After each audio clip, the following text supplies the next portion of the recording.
High, চলো তোমাদের সঙ্গে আমার একটা ছোট্ট কাজের ভিডিও শেয়ার করি। তো আমার কাজটা ছিল হচ্ছে চন্দননগরে। তো আমি ট্রেনে উঠে গেছি, তো চন্দননগর চলেও এলাম। তো চন্দননগর স্টেশনে ঢুকে গেলাম, তারপরে স্টেশন থেকে নিচে নেমে এসে আমরা রিক্সায় উঠে গেলাম। আমি আর আমার দিদি যাচ্ছিলাম, তো রিক্সায় উঠে গেলাম। তো এদিকে চন্দননগর জগদ্ধাত্রী ঠাকুরের লাইটিংও লাগানো হয়ে গেছে, আর তো দুদিন পরেই জগদ্ধাত্রী পুজো। তো আমরা যাদের বাড়ি যাবো তাদের বাড়ি চলে এলাম, ঋত্বিকাদের বাড়ি। এই যে ঋত্বিকার মা কাকিমা দাঁড়িয়ে আছে, এই যে ঋত্বিকা। এইদিকে এই যে আমি ঢং করছি, তারপরে আমার দিদি ঋত্বিকার মায়ের ফেসিয়ালটা শুরু করলো, আমি ঋত্বিকারটা শুরু করলাম। এখনো স্ক্রাব হচ্ছে। আমার ভিডিও কেমন লাগছে অবশ্যই জানিও।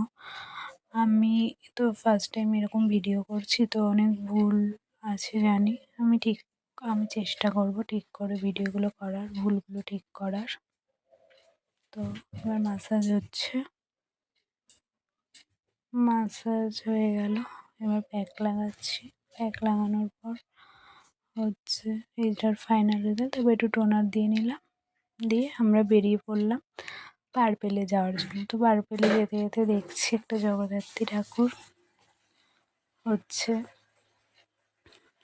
তো পার্পেলে চলে গেলাম। তো পার্পেলে যেটার জন্য গেছিলাম সেইটা পাইনি। তারপরে আবার স্টেশনে চলে এলাম, স্টেশনে এসে বসে আছি ট্রেনের জন্য। তারপরে ট্রেনে এত ভিড় ছিল ভিডিও করতে পারিনি, তবে বাড়ি চলে এলাম। তোমরা অবশ্যই জানিও আমার ভিডিও তোমাদের কেমন